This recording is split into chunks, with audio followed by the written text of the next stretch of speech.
Mungkin 1-2 ya situs-situs porno gitu lah. Yang pernah lu nggak sengaja mencet itu kan ya? Saya pernah nggak sengaja mencet, terus kemudian saya nggak sengaja ngirim gitu. Pak Ganjar, ini kok Pak Ganjar nonton film porno? Kalau saya nonton film porno itu salah saya di mana? Coba, saya dewasa. Bener nggak sih? Kamu ngapain?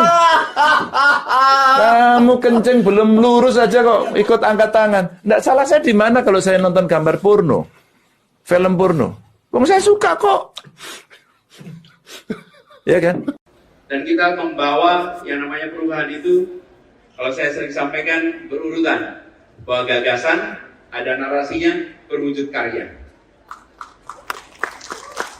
Yang sangat dibutuhkan dalam pembangunan bangsa ialah adanya keseimbangan antara lahir dan batin, antara mengejar kebahagiaan dunia dan akhirat.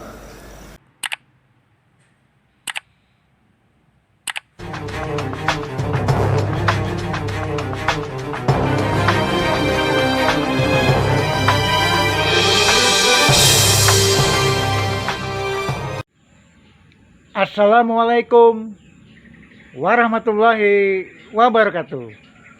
Sobat Persada Nusantara, jumpa lagi kita.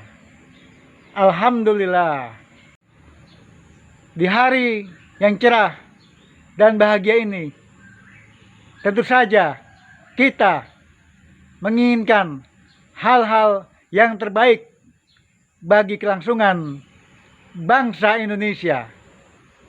Mari kita saksikan video-video berikut ini. Selamat menikmati. Merdeka! Mungkin 1-2 ya situs-situs porno gitu lah.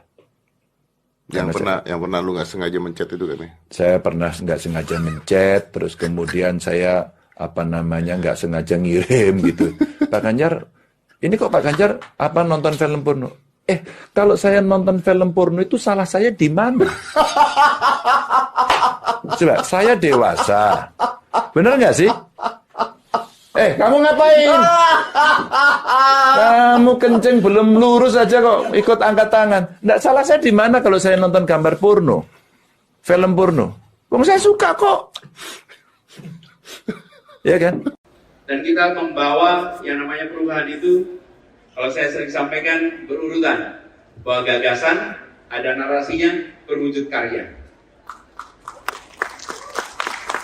Punya visi itu baik, punya mimpi itu penting. Tapi visi dan mimpi harus ditopang dengan rekam jejak.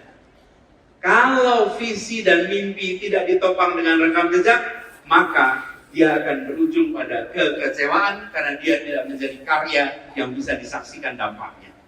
Dia hanya berhenti di gagasan. Untuk bisa menjadi karya, maka dia harus diserahkan kepada orang-orang yang memiliki rekam jejak. Karena itu, bagi teman-teman muda, mulailah membangun rekam jejak itu. Saya melihat teman-teman dari mulai SMA, kuliah, terlibatlah dalam begitu banyak aktivitas masyarakat. Tadi pagi ada jalan sehat di Sijalak Harupat. Saya ketemu dengan anak kelas 6 SD. Anak kelas 6 SD mendatangi. Lalu, Pak Anies saya mau foto, Pak Anies. Sini. Ini anak masih kecil, jadi tanya, kamu kelas berapa? Kelas 6. Saya ulang lagi, kamu kelas berapa? Kelas 6. Kamu kelas 6 SD? Ya. Di SD Angkasa. Di SD Angkasa, datang ke sini, ya. Datang, sekedar mau ikut, sekedar mau terlibat.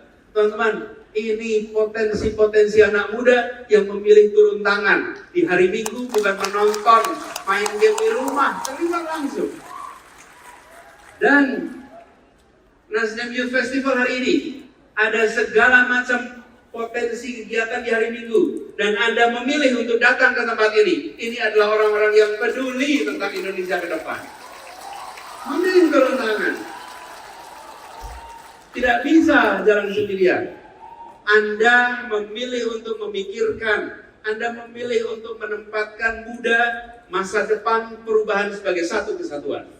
Itulah kekuatan yang kita miliki. Nah, saya berharap kita dorong ini semua. Ada rekam jejak, ada gagasan, lalu diwujudkan dalam bentuk narasi, nanti insya Allah jadi karya. Setelah sempat viral membubarkan diri, bisa dijelaskan alasannya kenapa membubarkan diri, kenapa tidak jadi mendukung Ganjar Pranowo justru setelah diumumkan PDIP, gimana nih? Terima kasih abang-abang wartawan semua, masyarakat, para pemuda dan khususnya kader-kader DPP Pro Jarwo perlu juga mengingat kembali ada beberapa alasan yang menguatkan relawan Ganjar Pranowo ini untuk membubarkan diri seraya dalam waktu dekat akan membakar seluruh atribut yang ada. Yang pertama, kita tidak perlu memilih Ganjar Pranowo karena baru-baru ini kita semua sudah dengar dan melihat ada kader PDI Perjuangan yang namanya Bambang Pacul secara terang benderang di publik mengatakan bahwa pihaknya hanya sebatas petugas partai. Dia hanya takut kepada juragan. Bang Pacul ditelepon, Ibu Pacul berhenti, siap. Bayangkan saja Bapak Ibu, seorang Bambang Pacul, Ketua DPD PDI Perjuangan Provinsi Jawa Tengah, sekaligus Ketua Komisi 3 DPR RI, anggota Dewan saja bicara seperti itu, padahal dia dipilih oleh rakyat. Artinya apa? Kader-kader ataupun anggota dari partai yang satu ini benar-benar belum bisa diberikan kepercayaan. Sudahlah masyarakat yang memilih, tapi dia malah takut sama juragannya.